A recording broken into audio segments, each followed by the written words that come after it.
In a stunning display of military might that has sent shockwaves across the Sahel region and beyond, the Alliance of Sahel States, AES, comprising Mali, Niger, and Burkina Faso, has claimed a series of resounding victories in what experts are calling the most coordinated and lethal anti-terror campaign in West African history.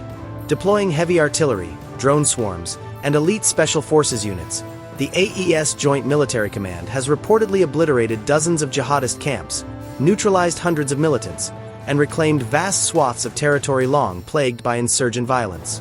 This operation, dubbed Operation Sahel Thunder, marks a pivotal escalation in the bloc's war on terror, but as the dust settles amid ongoing skirmishes, questions linger about the long-term fallout. The AES, formally established in September 2023 as a mutual defense pact amid political upheavals and the withdrawal of foreign forces like France's Operation Barkhane, has evolved into a formidable anti-jihadist powerhouse. With military juntas at the helm in all three nations, led by figures such as Mali's Colonel Assimi Goïta, Niger's General Abdourahmane Tiani, and Burkina Faso's Captain Ibrahim Traore, the alliance has prioritized sovereignty and self-reliance, rejecting Western aid in favor of regional cooperation and partnerships with Russia and other non-traditional allies. This shift has armed the AES with advanced weaponry, including Russian-supplied Mi-35 attack helicopters, Turkish Bayraktar TB2 drones, and heavy armored vehicles, transforming their forces from defensive postures to aggressive hunters of terrorist cells. The latest offensive, launched in mid-December 2025, unfolded across the porous tri-border region where jihadist groups like Jamaat Nasr al-Islam wal Muslimin, JNIM, an al-Qaeda affiliate, and the Islamic State in the Greater Sahara, ISGS, have entrenched themselves for years. Sources within the AES Joint Command describe a meticulously planned operation involving over 5,000 troops from the newly formed Confederation of Sahel States Unified Anti-Terror Force. Intelligence sharing, bolstered by satellite imagery and local informant networks, allowed AES forces to pinpoint hidden camps in the arid expanses of northern Mali, eastern Burkina Faso, and western Niger. Eyewitness accounts and unverified drone footage paint a harrowing picture of the assaults. In one pre-dawn raid near the Malian town of Tinzaouatten, AES artillery barges, including 152mm howitzers, reduced a sprawling JNIM base to rubble, killing an estimated 150 militants in a single strike. The ground shook like an earthquake, recounted a local herder who fled the area, speaking anonymously for fear of reprisals. Flames lit up the night sky as their ammo depots exploded. Similar scenes played out in Burkina Faso's Ouadéloume province, where Nigerian special forces, backed by Burkinabe armored columns, stormed an ISGS logistics hub, destroying convoys laden with weapons smuggled from Libya and capturing high-value targets. The human toll on the terrorist side has been staggering. AES officials claim over 800 jihadists lived, a term echoing the alliance's blunt rhetoric on neutralizing threats, with minimal casualties among their ranks, thanks to superior firepower and tactical drones that provided real-time battlefield intelligence. Destroyed camps revealed caches of improvised explosive devices, IEDs, rocket-propelled grenades, and even chemical precursors, underscoring the sophisticated networks the AES has dismantled. In Niger's Talabri region, a joint Mali-Niger task force uncovered underground tunnels used for smuggling and ambushes, flooding them with incendiary devices in a move that eliminated entire cells. This victory builds on earlier momentum. Throughout 2025, the AES has ramped up operations, with Burkina Faso alone conducting over 200 airstrikes against insurgent positions in the first half of the year. The alliance's leaders met in Bamako on December 23 to formalize their joint force, a meeting that reportedly greenlit the final phase of Operation Sahel Thunder. Analysts point to this as a direct response to escalating threats, including the November siege attempts on key cities and a spike in attacks that killed hundreds of civilians earlier in the year. The operation's success has also exposed the deepening ties between terrorism and organized crime, with seized documents revealing jihadist involvement in gold smuggling and human trafficking to fund their war machines. Yet, the offensive's brutality has raised alarms. Reports of civilian displacements, with thousands fleeing crossfire, and unconfirmed allegations of summary executions have surfaced from human rights groups. Jihadist propaganda channels, still active despite the crackdown, vow retaliation, warning of rivers of blood in urban centers. The AES's reliance on heavy military equipment has also strained local ecosystems. with artillery scars dotting the fragile Sahel landscape. As forces consolidate gains, patrols continue to hunt remnants, but intelligence suggests splinter groups are regrouping in remote hideouts, potentially linking up with affiliates in neighboring countries like Algeria or Mauritania. Burkina Faso's transitional leader, Captain Ibrahim Traore, soon broke his silence, delivering a powerful address that sent a clear message across the Sahel and beyond. Standing before senior military commanders, Traoré praised the AES joint forces with rare intensity, describing the operation as a historic response to years of terror imposed on our people. My brothers and sisters of the Alliance of Sahel States, esteemed warriors of Mali, Niger, and Burkina Faso, and all freedom-loving Africans who stand against the shadows of terror and imperialism. I, Captain Ibrahim Traore, President of Burkina Faso and a proud son of the Sahel, stand before you today with a heart swelling with unbreakable pride. Our alliance, the AES, has once again proven that when we unite our strengths, no force on this earth can withstand our resolve. In the blistering sands of our shared homeland, from the dunes of northern Mali to the rugged frontiers of eastern Burkina Faso and the vast expanses of western Niger, our joint military forces have delivered a thunderous blow to the jihadist scourge that has plagued us for far too long. Operation Sahel Thunder, this monumental campaign launched under our unified command, has not merely pushed back the enemy. It has shattered their illusions of invincibility, dismantled their networks of death, and reclaimed the sovereignty that belongs to our people alone. Let me speak directly to the valor of our troops. You, the elite soldiers of the AES Joint Force, that formidable 5,000-strong unit forged from the finest of our nation's militaries, have executed operations with precision and ferocity that echo the spirit of our ancestors. In the tri-border zones where JNIM and ISGS once roamed like predators, hiding in their fortified camps and plotting atrocities against innocent civilians, you descended like a storm. With Russian-supplied Mi-35 helicopters raining fire from the skies, Turkish drones slicing through the night with unerring accuracy, and our heavy artillery, those mighty 152mm howitzers, pounding their hideouts into oblivion, you unalived hundreds of these cowards in coordinated strikes that left no room for escape. In Tinzaouaten, Mali, our Malian brothers led the charge, obliterating a JNIM stronghold that served as a hub for smuggling weapons from Libya, killing over 150 militants and destroying stockpiles of IEDs that could have claimed countless lives. The explosions lit the horizon, a beacon of our determination, as their ammo depots erupted in flames, scattering their remnants like dust in the wind. And oh, how we have limited their operations. These terrorists, who once moved freely across borders, extorting our herders, mining illegal gold to fund their chaos, and launching ambushes on our villages, now cower in fragments. Our intelligence fusion, shared satellite imagery, local scouts, and real-time drone feeds, has severed their supply lines. In Burkina Faso's Ouadélouo province, where ISGS once orchestrated kidnappings and raids, our Burkinabe armored units, flanked by Nigerian special forces, stormed their logistics centers, capturing vehicles laden with contraband and neutralizing key commanders. No longer can they smuggle arms unchecked. Their tunnels, those insidious underground veins of terror, have been flooded and incinerated, cutting off their escape routes and recruitment paths. In Niger's Talabere region, joint patrols from all three nations have established checkpoints that strangle their mobility, reducing cross-border incursions by what our reports estimate as 70% in just weeks. The nexus between jihadism and organized crime, that poisonous alliance fueling their war chests through human trafficking and resource theft, lies in tatters, with seized documents exposing their financiers and forcing them into desperate, isolated pockets. But let us delve deeper into the heroism that made this possible.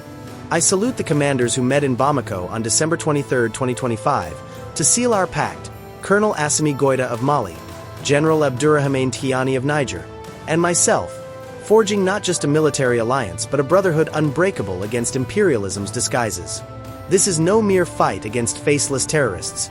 As I have said time and again, this so-called terrorism is often the mask of external powers seeking to keep Africa divided and plundered. Our victories expose this truth. By rejecting Western puppets and embracing self-reliance, we have turned the tide. In May 2025 alone, amid the height of their violence, our forces in Burkina Faso conducted over 200 airstrikes, decimating camps and preventing sieges on our cities like the threatened assault on Bamako. These operations have not only unalived the foot soldiers but crippled their command structures. high-value targets captured, propaganda machines silenced, and recruitment dried up as youth see the futility of their cause. Our heavy equipment has imposed a no-man's land on their former territories, limiting their ability to regroup, resupply, or launch the large-scale attacks that once terrorized our markets and schools. To our soldiers, you are the shield of the Sahel. Your minimal losses, a testament to superior tactics and unbreakable morale, stand in stark contrast to the hundreds of enemies felled. In the face of their IEDs and ambushes, you advanced with courage, reclaiming villages where children can now play without fear, farmers till without extortion, and communities breathe free from the yoke of fear. This victory echoes my vow. We will defeat these imperial-backed phantoms, for they are not invincible. They are tools of division, and we are the hammer of unity. As we consolidate these gains, pushing further into their shadows, let us remember that our fight is far from over. This triumph, my fellow Sahelians, is not just a military feat. It is a profound revelation, a stark indictment of the so-called aid from France and the West that has haunted our lands for decades. 4 years, under the guise of helping us combat terrorism, they poured in billions. French Operation Barkhane, American drones, European training missions. Yet what did we achieve? Endless cycles of violence, jihadists growing bolder, our borders porous, our people displaced, and our resources siphoned away. In Mali, Barkhane's 5,000 troops patrolled for nearly a decade, claiming victories in airstrikes and raids, but JNIM and ISGS only expanded, infiltrating deeper into our communities, taxing our miners, and turning our gold into weapons of war. In Burkina Faso, we endured the same farce. Western advisors embedded in our forces, promising expertise, but the attacks multiplied. Over 2,000 civilians killed in 2022 alone, villages besieged, schools shuttered. Niger fared no better, with U.S. bases like Agadez hosting surveillance drones that spied more on our sovereignty than on the enemy, while uranium flowed out to fuel their reactors, leaving us in darkness. And now, in mere months under our AES banner, we have accomplished what their aid could not in decades. Decisive blows that have limited terrorist operations to scraps, reclaimed territories they deemed ungovernable, and exposed the hollow core of their interventions. Our joint forces, without a single Western boot on the ground, have unalived over 800 militants, destroyed camps that stood unchallenged under French watch, and severed supply chains that thrived amid their so-called partnerships. This, my people, is the truth they fear. We don't need them. Their aid was never benevolence. It was exploitation in disguise, a Trojan horse to perpetuate dependency, plunder our minerals, Burkina's gold, Mali's phosphates, Niger's uranium, and keep us fractured so they could dictate our fates. As I have declared before the world, this terrorism is not organic. It is imperialism's shadow, funded and fueled by those who profit from our chaos, arming proxies to justify their presence while our youth bleed. Remember how Barkhane withdrew in 2022, leaving Mali worse off, with jihadists controlling half the north? Or how UN missions like MINUSMA dragged on for years, costing billions yet failing to secure a single lasting peace. Their strategies prolonged the fight, embedding advisors who reported back to Paris and Washington, ensuring our economies remained tethered to their loans and our militaries to their outdated doctrines. But we, the AES, have shattered that myth. By forging our own path, partnering with true allies like Russia for equipment that works, not strings-attached handouts, we have turned the tide. In the tri-border heartlands, where Western forces once conducted fruitless patrols, our drones now dominate the skies, spotting convoys before they cross. Our artillery silences ambushes before they unfold. We've limited their recruitment by reclaiming villages, offering our people security instead of sermons from afar. Their aid built bases that became targets. Ours builds unity that terrorists cannot infiltrate. This victory screams to the world. Decades of their meddling yielded only more graves, more refugees. Over 2 million displaced across the Sahel by 2024. While our self-reliant surge in 2025 has halved attack frequencies in key zones, allowing markets to reopen, convoys to travel unmolested, and our economies to breathe without the chokehold of IMF conditions. They couldn't do it because they never intended to. Their goal was control, not conquest of terror. We have exposed this, proving that African hands, united, can heal African wounds far better than foreign fingers that only pick at them. As we press on, fortifying our gains and hunting the remnants, let this be our rallying cry. No more illusions of Western salvation. Our sovereignty is our strength, and in rejecting their disguised exploitation, we forge a future where the Sahel rises unbreakable, self-determined, and victorious. But our work is not done. The remnants of these imperialist puppets still slither in the shadows, plotting their desperate reprisals. Today, I issue new directives for Operation Sahel Eternal, a sweeping, relentless campaign to eliminate these terrorists to their very end, rooting them out from every crevice of our sacred lands. This will be our final push, brothers and sisters, a multi-phased assault that builds on the thunder of our recent triumphs, deploying every asset in our arsenal to ensure no jihadist draws breath on AES soil. We now have the weapons, those formidable tools of liberation that our so-called Western allies withheld or doled out with chains attached. Our stockpiles brim with Russian Kalashnikovs upgraded for desert warfare, Iranian precision-guided munitions that strike with unerring accuracy, and Chinese anti-personnel mines that fortify our perimeters. In Operation Sahel Eternal, we will unleash these in layered offensives. Phase 1 begins immediately in the Liptako-Gourma region, where joint AES battalions, armed with T-90 tanks from our Russian partners, will encircle remaining ISGS pockets, pounding them with Grad rocket launchers that can saturate an area the size of a village in minutes. These weapons, unlike the finicky French gear that jammed in our sands, are built for our terrain, reliable, rugged, and now in our hands without foreign overseers dictating their use. We now have the technology, the eyes in the sky and the networks beneath that turn the hunter into the hunted. Our Turkish Bayraktar TB2 drones, integrated with AI-driven targeting systems, have already proven their worth in real-time reconnaissance. But in this new operation, we elevate them further. Directives include deploying swarms of these UAVs for 24/7 surveillance over high-risk zones, linked to our newly established AES command center in Niamey, where satellite feeds from Russian GLONASS systems provide centimeter-accurate geolocation. No longer will terrorists slip through borders. We've installed biometric scanners at key crossings, facial recognition software trained on captured militant profiles, and ground-penetrating radar to detect hidden tunnels. Phase 2 will see cyber units, bolstered by experts from allied nations, hacking into jihadist communication channels, disrupting their encrypted apps with jamming tech that blankets frequencies across hundreds of kilometers. This technology, acquired through sovereign partnerships, exposes their plots before they unfold, limiting their operations to frantic whispers in the dark. We now have the human power, the unbreakable spirit of our people, mobilized as never before. Our forces number in the tens of thousands, with volunteer militias like Burkina Faso's VDP, Volunteers for the Defense of the Fatherland, integrated into joint units, trained in asymmetric warfare and community intelligence gathering. Directives for Operation Sahel Eternal mandate expanding this. Every able-bodied patriot in Mali, Niger, and Burkina Faso is called to vigilance. Local watch groups equipped with encrypted radios to report sightings, youth brigades patrolling villages with night vision goggles, and elite commando teams cross-trained across nations for seamless operations. We've delved into psychological warfare too, broadcasting AES propaganda via mobile radio towers to demoralize remnants, offering amnesty to defectors who provide intel on hideouts. Our human intelligence networks, woven from tribal leaders and former insurgents turned informants, have already yielded maps of underground bunkers in the Adrar da Ifogas Mountains, which Phase 3 will target with precision raids, door-to-door clearances backed by K-9 units trained to sniff out explosives. And we are on the winning side.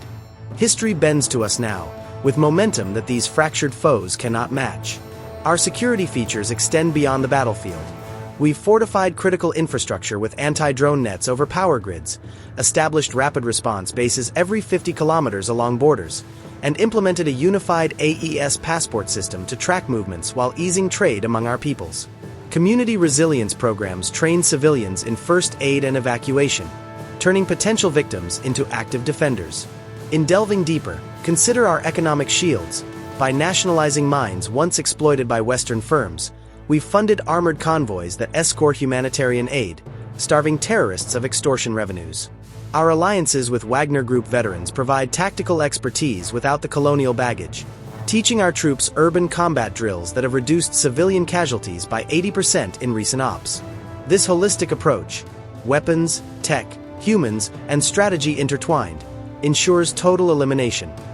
No safe havens, no resupplies, no recruits. As we launch Sahel Eternal, let every AES citizen know, victory is not distant, it is ours to seize. My brothers and sisters, this is the dawn of a terror-free Sahel. Vive l'Alliance des États du Sahel. Vive l'Afrique libre. As President Traorè's address echoed through packed squares in Ouagadougou, Bamako, and Niamey, broadcast live across AES state media on this New Year's Day, January 1st, 2026, cheers erupted from crowds waving the alliance's flags. Yet, amid the jubilation, international observers warn of potential escalations, with jihadist remnants possibly seeking alliances with groups in the Lake Chad Basin or coastal states. For now, though, the AES stands triumphant, its heavy military machine grinding forward in a bid to end the era of terror once and for all. The world watches as this bold African bloc redefines security on its own terms. But the true test lies in sustaining these gains against an enemy known for its resilience. Reporting from the front lines, this is a story that continues to unfold in the heart of the Sahel.